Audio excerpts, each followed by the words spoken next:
Shalom, selamat berjumpa kembali dan harapan saya kiranya semua dalam keadaan sehat. Sebelum kita merenungkan firman Tuhan, mari kita berdoa. Tuhan, kami bersyukur kepadamu atas penyertaan-Mu bagi kami. Sampai saat ini kami masih ada sebagaimana kami ada. Ini bukan kekuatan kami, tetapi karena anugerah Tuhan bagi kami. Kami akan membaca, kami akan merenungkan firman-Mu. Kiranya Tuhan menolong kami. Dalam nama Tuhan Yesus Kristus kami berdoa. Amin. Bapak Ibu Saudara yang dikasihi dalam Tuhan Yesus Kristus.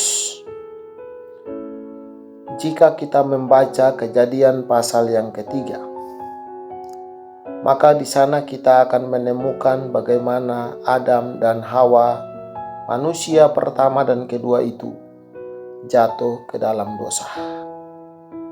Lalu mereka dihukum, mereka diusir keluar dari taman itu. Namun sebelum mereka diusir keluar dari Taman Eden, Allah menyatakan kasih-Nya kepada Adam dan Hawa yang telah berdosa. Pertama, Allah mencari Adam dan Hawa. Di dalam Kejadian 3 ayat yang ke-8 dikatakan, ketika mereka mendengar bunyi langkah Tuhan Allah yang berjalan-jalan dalam taman pada waktu hari sejuk, bersembunyilah manusia dan istrinya itu terhadap Tuhan Allah di antara pohon-pohon dalam taman. Tetapi Tuhan Allah memanggil manusia itu dan berfirman kepadanya, "Di manakah engkau?" Mencari dan memanggil mereka yang sedang dalam keadaan takut dan malu. Allah yang bertindak. Jika Allah mau membinasakan Adam dan Hawa oleh karena mereka sudah tidak taat kepadanya, itu terlalu gampang. Tetapi justru Allah tidak melakukan hal itu. Allah justru mencari Adam dan Hawa, memanggil manusia yang berdosa itu. Itu adalah bukti kasih yang pertama. Bukti kasih yang kedua, di dalam Kejadian pasal 3, ada di dalam ayat yang ke-15. Allah menjanjikan Mesias, juru selamat kepada manusia berdosa, bahwa Yesus Kristus, anak tunggal Allah, akan datang meremukkan kepala ular di Golgota, di atas kayu salib, dan memberikan pengampunan kepada manusia berdosa, serta memberikan kemenangan kepada kita dan membawa kita ke dalam surga untuk tinggal bersama dengan Dia. Itu adalah janji induk tentang keselamatan, janji induk tentang sukacita, kabar sukacita dari surga. Kasih yang ketiga ada di dalam ayat yang ke-21.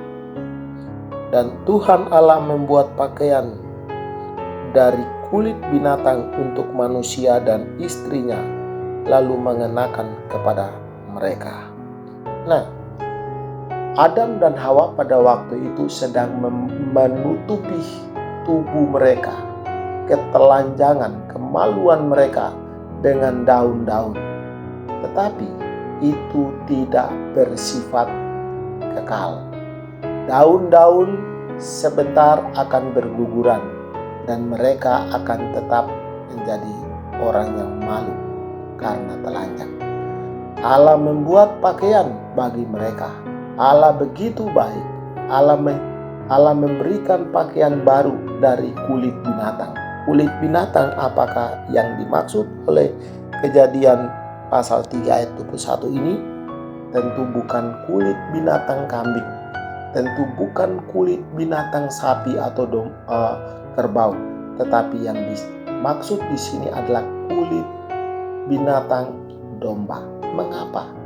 Karena para nabi di dalam perjanjian lama selalu memberitakan bahwa Yesus anak domba Allah akan datang menyelamatkan kita, menutupi dosa kita, dosa yang membuat kita malu di hadapan Allah dan di hadapan manusia.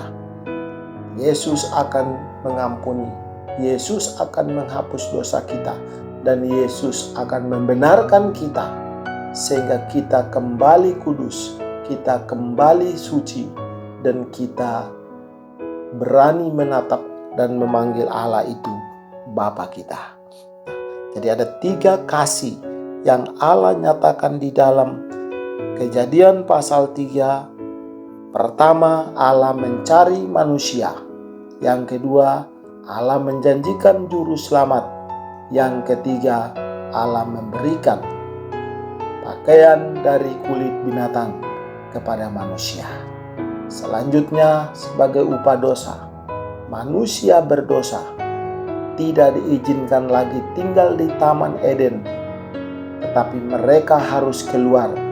Mereka harus tinggalkan taman itu dan berusaha sendiri di luar Taman Eden. Kiranya firman Tuhan hari ini menolong kita, memberkati kita, membantu kita untuk mengerti betapa besar kasih Allah bagi manusia. Mari kita berdoa. Kami bersyukur kepadamu ya Tuhan atas firman-Mu yang sudah kami baca dan kami renungkan. Kiranya Roh Kudus membantu kami untuk boleh mengerti dengan baik. Dalam nama Tuhan Yesus Kristus kami berdoa. Amin.